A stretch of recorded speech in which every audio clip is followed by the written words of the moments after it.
Charisma Quotient. I'm your host, Kim Seltzer, a dating and makeover expert, where I will help you build confidence, make connections, and find love from the outside in.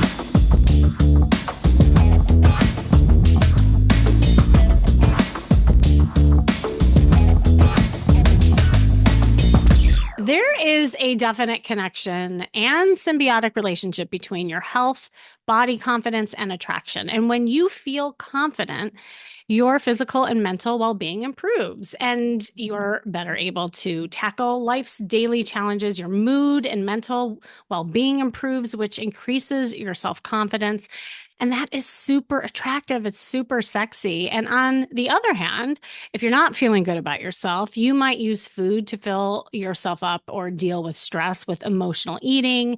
You might not exercise, or you're just not taking care of your body overall. And that can cause weight gain, poor body image, low energy, anxious body language, and negative thoughts. And then that ultimately feeds your low confidence. And it can act as a love shield, as I always call it, because if you don't feel good about your body, you will project an energy of a low self-esteem person, which is a total turnoff, right? So feeling youthful and good physically, feeling comfortable in your skin is essential for having that confidence and spark, which makes you really attractive. And health and emotional well-being is more important than ever. I mean, it's just being talked about. You see it all over the news and media. In fact, research shows that having also healthy connections with other people in a social sense and being in love also has a profound impact on your long-term health and longevity. So you are more physically attractive when you're feeling good about yourself and in your body, just plain and simple.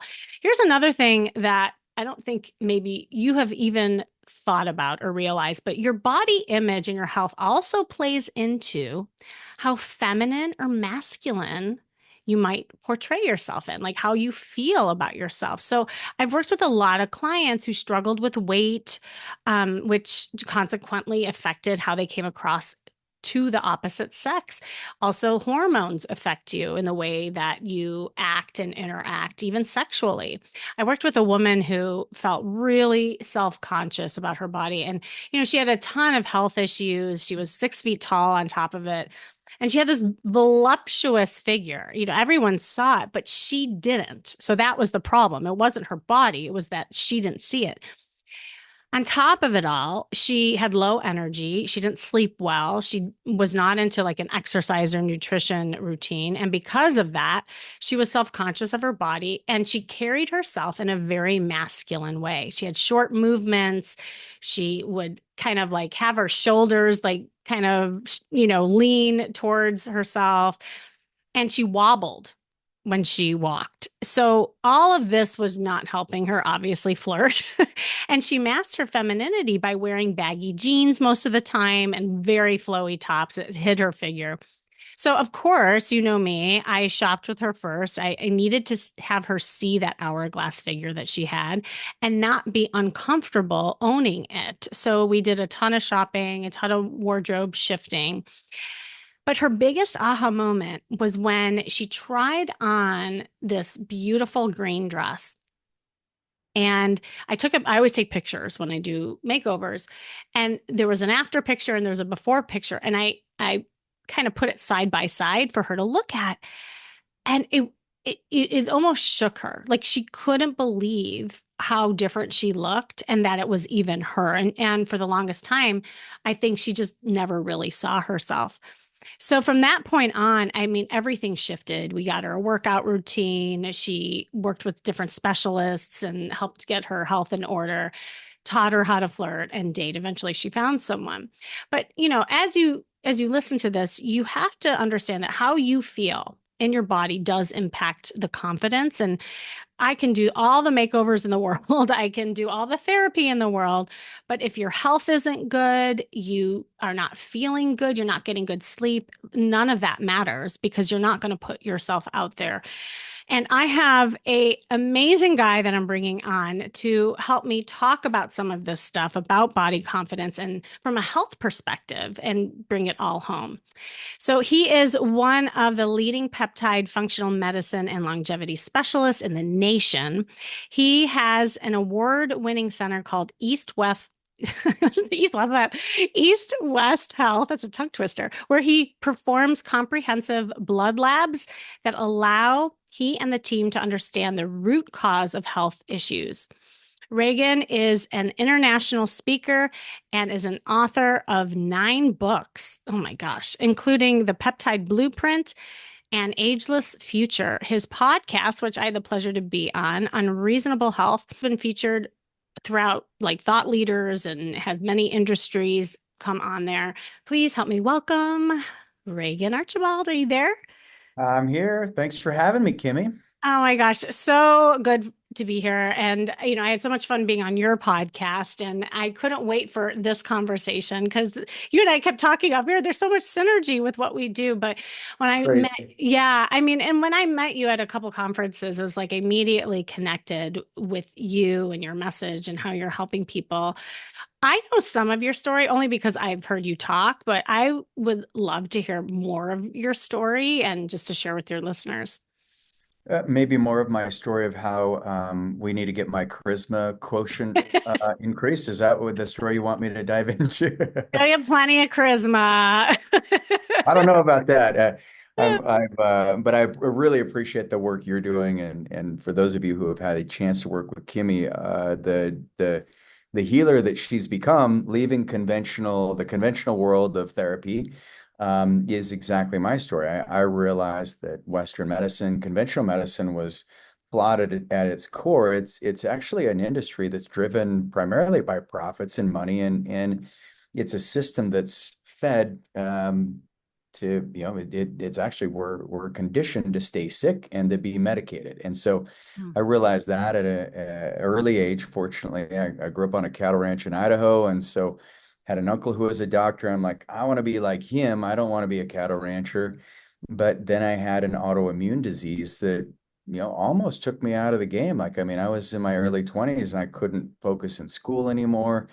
And I finally got the right tests, and my hair was like thinning. I was getting like chubby, but I wasn't eating more. I went on a vegan diet thinking that would solve all my problems, and I was looking for answers. But what I realized in conventional medicine is they're wimpy little blood labs of maybe 20 markers Mm. didn't give us the data that was necessary to actually dig into the root cause, and the doctors didn't really have the time necessary to figure out what was going on. They didn't have really great listening skills because I didn't fit into their little diagnostic box that resulted in a prescription. So my journey started out with me having similar to you, is just really seeing behind the curtains on how the healthcare system worked.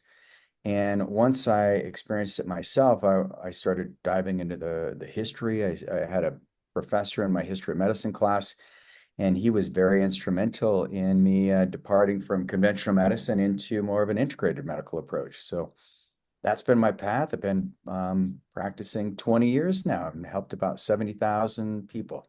Wow. Wait, so how old were you when you finally like started getting into, the non-traditional medicine and started feeling better?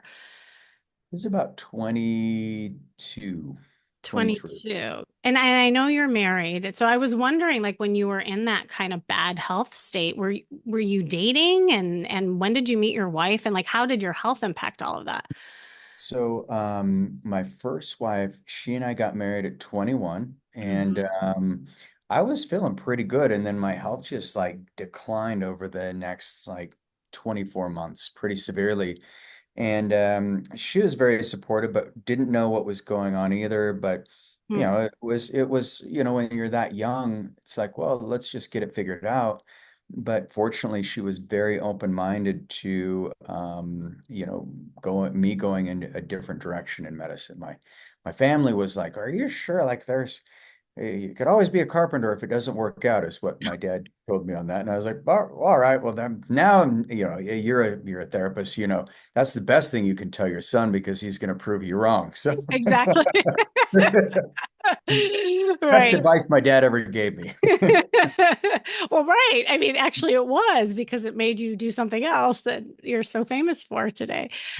Okay. So then during the course of that relationship, and then when you like were then working on your health, and then like how did it all happen with your relationships and your health? I'm just curious because people who are in, I'm just the reason why I'm asking is I think a lot of people can relate, especially when you go through a bad phase in your health, it affects Oh, your yeah. relationships, you know? So, Yeah, and fortunately it was, we were young enough, and I'm going to school full time, working almost full time. She's busy too, and it didn't have, it actually probably drew us together more. And then when I decided we're going to school in Hawaii, that was actually really beneficial.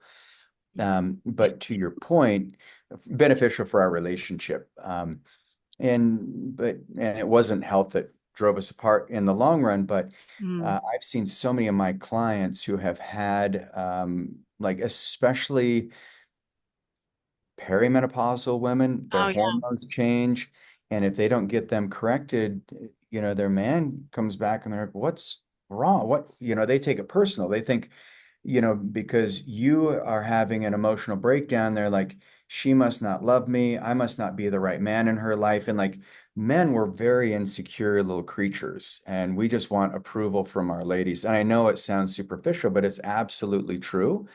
And so it can be devastating for dudes. And then on the flip side, when your man is grumpy, like you got the grumpy old man syndrome, now the ladies take it personal and they're like, my husband's so edgy with me, and then he doesn't want to do things, and then he doesn't want to be intimate. And I'm like, I must not be sexy. What am I doing? And I'm like, hold on, like let me just like let's look at the physiology. And 95% of the time their testosterone is just in the tank. Like they don't feel like a man. When your testosterone's low, your confidence is gone. You don't feel like you have anything of worth. You don't have the dopamine production that you need to have that little reward to work hard again. Life loses meaning. And, the first thing that we get put on is SSRIs. And thanks to a big policy that made testosterone a Schedule III drug in the 90s, uh, Mm. it just put a whole taboo around using hormones. And a lot of people have thought that it's just for bodybuilders and meatheads. It's not at all that way. And so I think in relationships, if you don't fix your physiology, you can be sending out mixed messages, just like if you're wearing frumpy clothes and you're like, why don't I get any dates? And you're like, well, you look like just came from, well, I don't want to offend anyone, but anyway, Yeah. there's an essence that comes from both of those. Yeah, no, absolutely. Well, and to your point, it's like uh, somebody could be the best dressed person in the room, but if their hormones are out of whack and they're not feeling good or they have low energy and their sex drive is down, it doesn't matter what kind of, dress you have on or jacket you have on. And so I'm really glad that you're touching upon the hormone piece. And we'll get into, I know you have like a whole thing about the ageless operating system. I want to hear more about that. But hormones, because this plays into dating too, because a lot of my clients they're trying to find the energy to feel flirty and get out there. I would love to hear more about just also the perimenopausal women and how it affects just people overall. And is there hope? Like, is there something you could do that's natural? Yeah. Well, so let's, first of all, step one is just like you do assessments on Yeah. your style. Women have five body types, men have roughly three. And you do want to take a scientific approach, because in looking at your health, the first thing you want to have is clarity. Like where do you want to go? What do you want to accomplish? And then you also want to see, okay, how is my body composition? How's my brain function? What are things Mm, doing from a digestive perspective? Am I getting more and more fit from a cardiovascular perspective? So you just want to look at things holistically. But when it comes to hormones, there's natural things you can do, but there's it's not just one thing ever. It's not like you can take some black cohosh and maca and you're gonna fix your hormones. It's like that may help, it may make things worse. And that's where testing becomes like the most critical element. in order to get the right path. A lot of people waste a lot of money on supplements they don't need. They do a lot of weird diets that some influencer who has the same symptoms as they do, they think this is what I need to go on. I got to be, paleo, keto, carnivore, whatever it may be, but it's may not be the solution. And so what we found is if you just run the right tests, Mm. and this goes far beyond those wimpy little tests that I had ran when I was looking for my diagnosis. But if you get the right tests and then you can start peeling back the layers and saying, okay, now let's get the foundational health built. And then there's great peptides that you can use to stimulate your own natural Mm. production of hormones. And then there's some phenomenal, I'm got my master's in Chinese medicine as well. So I have Oh, cool. this foundation of herbal medicine, but there's some great things you can do to give the body what it needs. And then in a lot of cases, just a little bit of a microdose of hormones, especially testosterone for women. Um, Mm. Men, obviously for men too, but women actually do really well on a little bit of testosterone. And then you can add in natural precursors for progesterone and estradiol. And you can just change your whole life just by getting the right ingredients in your body. Healing is remove the interferences and build up the deficiencies. And so the easiest thing to do if you want to fix your hormones is get rid of the toxins that are blocking those receptors and allowing your cells to take in the right hormones.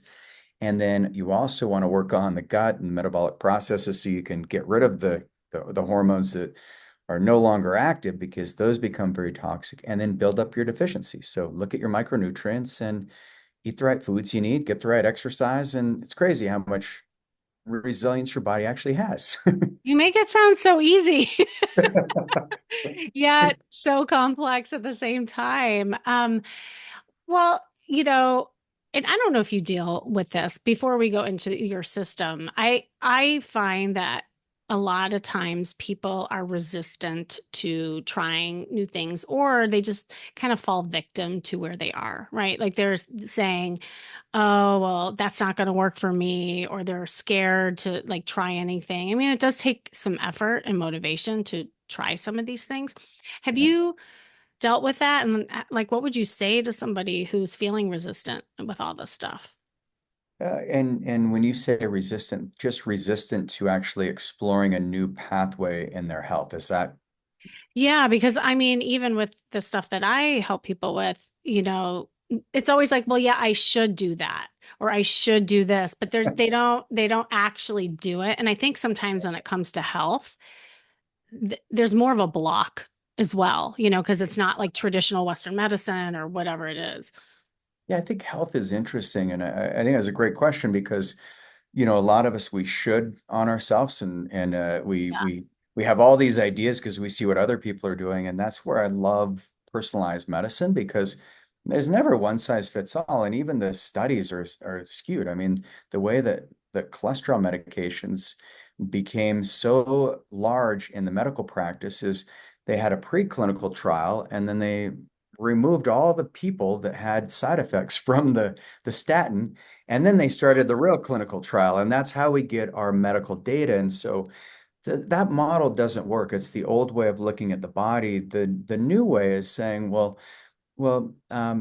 if you're having a hard time getting started, then you have to create a bigger future than what your past self was, because we buy into mm, the story that my mom had this issue, it's exactly. genetic, there's nothing you can do about it. And that's what the doctors told me. It's like, well, it looks like this, it might be genetic. And if you ever hear that, then you can just know that that person doesn't care enough, or they're too overwhelmed in their present state to actually do the research that you need to find the answers necessary. And that may require a lot of effort, for them. But on your side, it saves you so much time, energy, money, and resources in the future. And it prevents the risk of you having other bigger threats that come on because you haven't identified the thing that's really at you, this causing the symptoms. So if someone doesn't have the motivation, one thing that we've created is this very simple way of asking the right questions to help them see a future that they can actually move into in a very simple way. And then we try to remove willpower from the equation, because whenever you stack up biology versus willpower, biology eventually wins. And so it's Interesting. like if you're Yeah. David Goggins, if you're David Yeah. Goggins, it doesn't count. He's a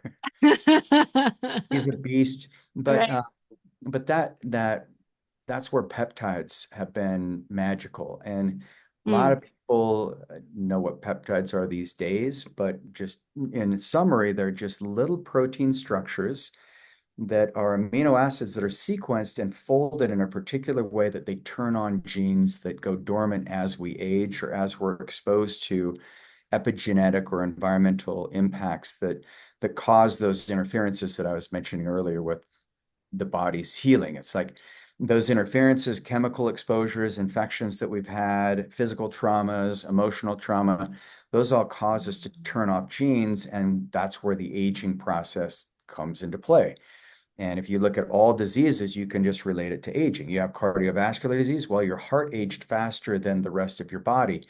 Or if you have diabetes, your pancreas is aging faster. So if you can just go in and turn on the genes, just like you're turning on lights in a house that's dark, Mm. then you can actually start to feel the momentum, and we can turn on genes that have been dormant. Like if somebody has a problem with overeating, for example, or they just don't have the willpower to say no to the alcohol, there's amazing peptides that we can use to turn on those genes so that it's not all about them forcing themselves through this healing process. It's not meant to be hard. Wow. I love it because, like what you were saying, you're kind of attacking it in a similar way, or just like finding these little things, to help move the needle a little bit, and it all kind of works together. Like on top of the internal benefits, obviously, have you found too? Because a lot of my clients, obviously, like they're concerned about just their glow overall, like their skin and feeling and looking youthful. Because I want to hear a little bit more too about the ageless operating system. Yeah, because what's interesting is we work from the inside out, and I love you work from the outside in. It's no different. I guess peptides, technically, if some peptides are injections and that freaks people out, but it's Yeah. once you do it once and you're like, oh, that's nothing. It's very easy.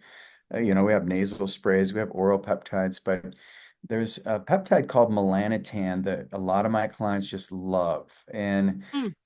some of the people in similar groups that are on melanotan, and it's like you just look like you got off a vacation. You just like walked off a tropical island because it actually makes your skin tan. But at, Ooh, at the I want that.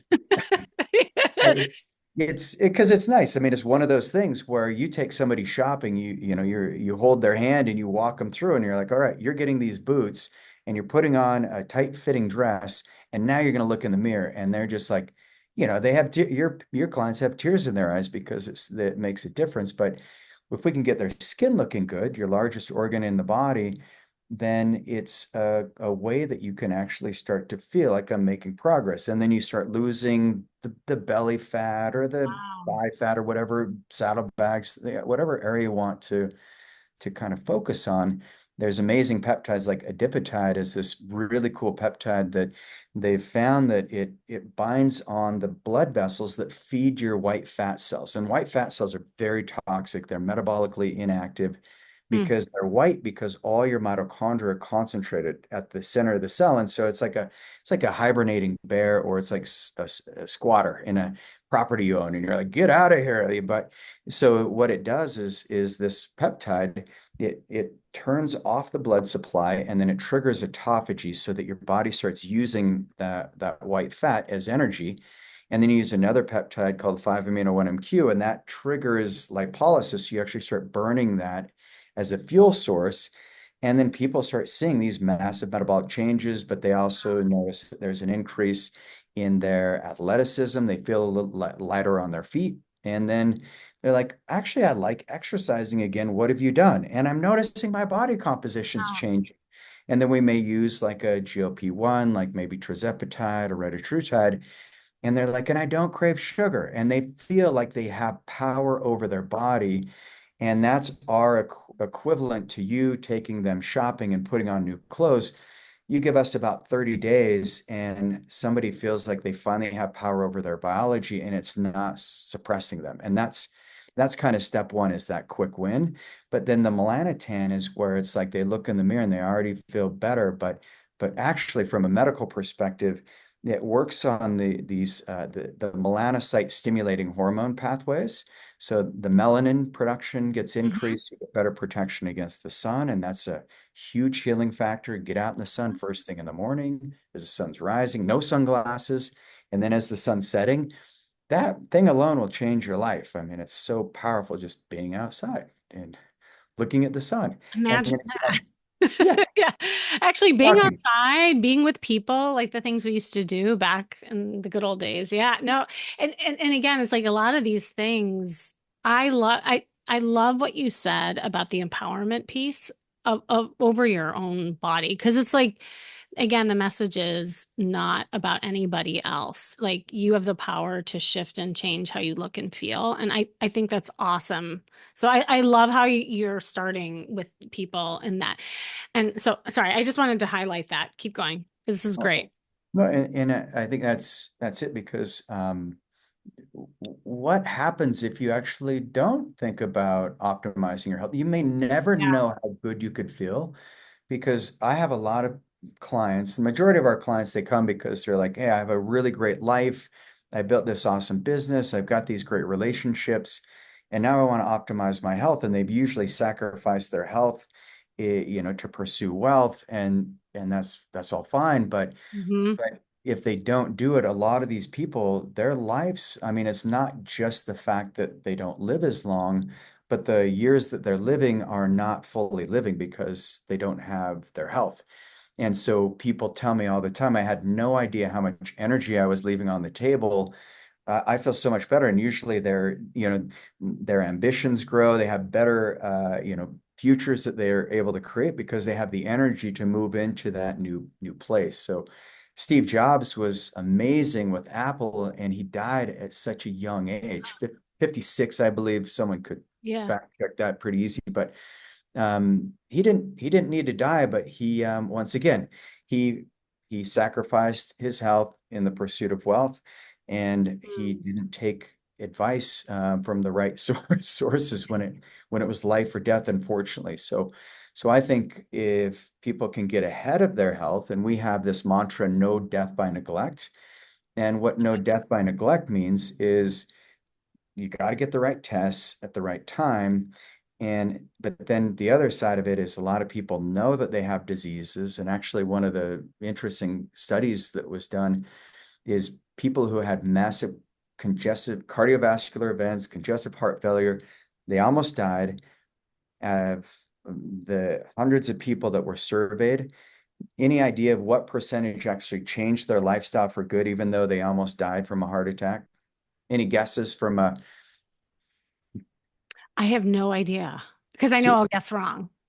well, and I only ask because I'm like, she's a therapist. She understands human psychology, but 10% of people who have like life-threatening like diseases, and they know if they go back to their old habits, they, Yeah. they're gonna risk it all over again. Only 10% make lifelong changes. 90% go back to the old habits. So that's the no death by neglect, is where you actually have accountability partners. You have people who scientifically put together an operating system for your body. And that's what we call the ageless future operating system, because just like your smartphone, your computer, if you don't do the updates, then it doesn't work anymore. And so in the ageless future, there's new technology coming in all the time, but you're always going to want to be changing your lifestyle. When you're 50, you're not going to be doing the same workouts that you were when you were 30, for example. It just wouldn't make sense based on your biology. So if you can adapt to the changes, Hmm. that's when you can really create this essence of agelessness.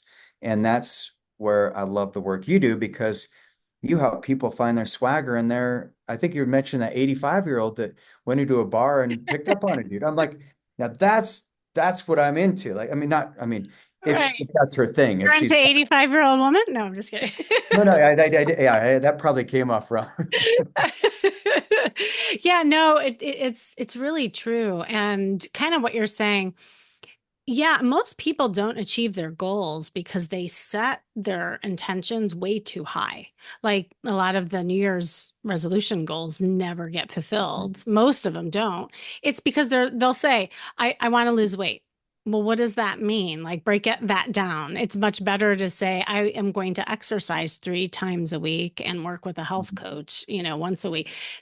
Those are more obtainable. And so again, that's why I love the work that you're doing too, because it sounds like it's really comprehensive and it gives people the power to know what to do to make these changes. Do you have any like stories or that you've seen either with singles or maybe people in relationships where when they worked with you, their confidence, just kind of grew and it improved their chances of either finding love or sustaining love?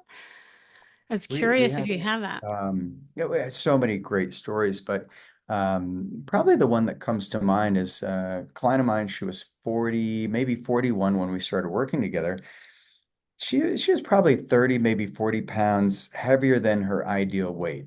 And to your point, weight is not important. It's how healthy you are, and then it's your body composition because you don't want to be skinny fat. That's actually more dangerous than having some extra weight, but having good muscle mass and good fitness. So there's trade-offs in all of it. It's looking through the right lens. So we put her on the body composition. We do these really, these very sophisticated tests. We ran her through all the diagnostics, and her goal was to get fit so she could actually find a partner. And she said, I want to have babies, but my eggs are running out. She's 41. And Oh, so yeah. we ran her AMH levels. We looked at all her hormones. And I'm like, you still got a lot of health here. But you should probably get on it. And so she's like, I don't want to, she was probably like many of your clients. I don't want to enter into the dating world. She'd been married before, was turned out to be a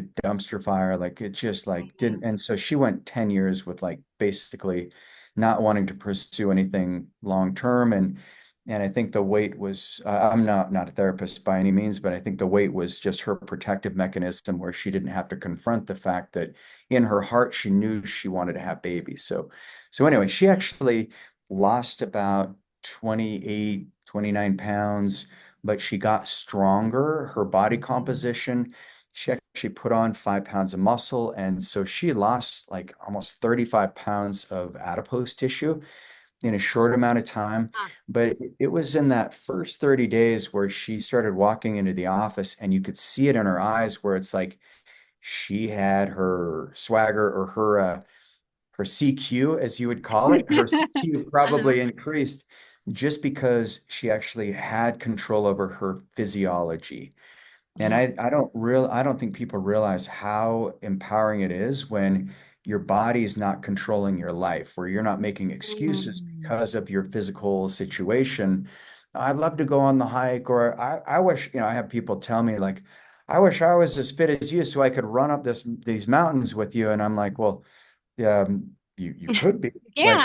but Yeah. I can show you all my MRIs of all the injuries I've had. I can show you my labs from all the autoimmunity I've had.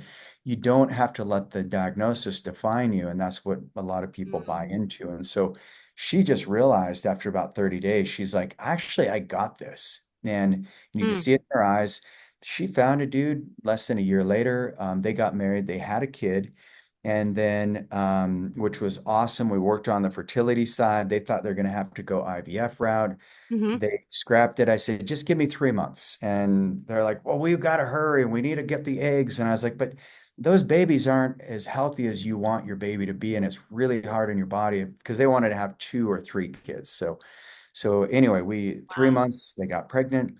And then they had baby. And then she came back 2 years later. I hadn't seen her. And she's like, all right, we're ready to go again. We wanted to do it sooner, but this baby is a lot of work. And then she got pregnant again at the age of 44 and had the baby at 45. And super healthy baby. She and her husband very happy. But if she would not have taken had the courage, like you said, like a lot of people that get stuck because they Yeah. believe in the past story, and our bodies hold that energy, and you can see it in people when they walk, you can see it in the way they talk, you can see it in how they dress. But she just suddenly said, I have false beliefs that have made me feel this way and look this way and perform this way. And that's why we say our goal is to help you feel, look, and perform your best at any age. It doesn't matter. And in that case, her whole life changed and she was able to fulfill her dreams, even though she was kind of at the buzzer when your Mhm. fertility window runs out. Oh my God, that is such an amazing story and a lot of different levels of it too. And what I think also you're doing for people, and it's kind of like the question I had in the beginning, it's like moving people from the victim mode into something where is more of an abundance kind of mindset, that not having the body control you, but you controlling the body. Like I love that whole like flip. Because it's just so powerful in a lot of ways. And also just how metaphorically that is in life. Like that we all have control over ourselves, and sometimes we fall victim to, well, I have bad luck, or, oh, it's my genetics, or I'm not made for love, or, whatever the story is. So, well, obviously you and I could go on and on and on, but I'm like looking at the time, like, oh my gosh. So yeah, do you have any parting words of wisdom? I know you have an amazing gift for my listeners as well to get them started on their health. So go to it.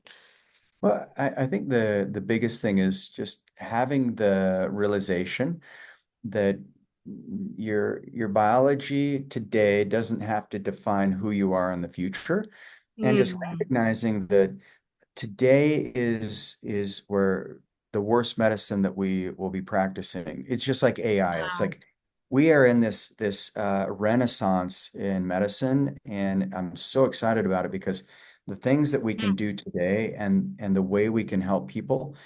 I only dreamed of it 20, 25 years ago. And if I would have had this knowledge back then, I can't imagine where I'd be today. Mm, So number one is, and we call this the ageless future operating system.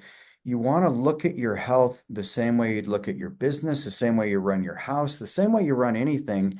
You're the owner, but get a CEO on your team and get a whole group around you and build your health for its future. Because if you can clarify where you want to go, and if you have a bigger goal, a bigger vision, your biology, if you read the book Biology of Belief, I know it's an old school book, but Bruce Lipton, Candace Pert, Molecules of Emotion, these were some of the influential people in my early days. It's still just as powerful today. So clarify, the next step is get the right diagnosis. mm. And that's where we're offering our comprehensive longevity labs to your group. They can go to agelessfuture.com/CQ for Charisma Quotient and then get the right diagnosis, because once you have the right diagnosis, then we can figure out what peptides are going to be best for you, where your nutritional deficiencies are, what the interferences are, so the things that you've got to remove so your cells can start to talk to each other again. And then once you've got the right treatment, then we can predict where you're going into the future and how quick you can get there. And then the final stage is the rejuvenation stage, because that's what people miss, is they just get in this endless pursuit of pursuing health just like they do in wealth, and then they create other problems because they forget to rejuvenate. They forget, like, you got to recover just as much as you need to exercise. You need to fast and make that as intentional as eating is. And so it's the yin and the yang balance. That's where we're east west, because we bring in Mm. the ancient tradition with the most modern innovations. And so I think the place to start, get your labs ran for those of you who want to create a bigger future. And even if you don't do that, start to change your thinking around what your biology could look and feel like 10 years from now. And you'll be Mm. shocked at what happens when you arrive there. Oh my gosh. I love everything that you said. Thank you so much also for that generous gift. And we have a lot more to continue on with and to say. I'm sure we'll have you back, but thank you so much for everything. My pleasure. And thanks for the work you do, Kimmy. Oh, thank you. So, thanks for joining me today. This has been the Charisma Quotient. As always, I'm your host, Kimmy Seltzer. And remember, you can build confidence, make connections, and find love from the outside in. And if you want to know more, make sure you go to my site, kimmyseltzer.com. And if your health is affecting your love life, then hop on a private call with me. We can talk about ways to get you out of this funk. And I actually have a unique opportunity. I haven't announced it yet because if you can believe it, I don't have a lot of spots left, but a few more women who would like to take it to the next level and experience a change in this part of your life, I have something for you. So, coming up in February, I am doing a small, intimate, private retreat. I have not done this before. It's brand new. It's called Inner Spark and Soul Retreat, and it focuses on nurturing your body, your mind, and your soul because we all know if you look and feel your best, that's when you attract what you want. And through like curated activities that I'm going to be doing with you, this transformative experience is going to be combining rejuvenating wellness practices, exploration of femininity energy, and self care strategies, both inside and out. And I am almost full, as I said, but I do have a few spots left. So if you're interested, here's the thing just go to askkimmy.com and let me know you're interested, or just click again that link that you see in the show notes to book a private call with me, and we can see if it's a fit. It would be a great way to get your mental and physical well being in check for the new year. A new year, a new you. And remember, working on you is working on your dating life. That's all for now.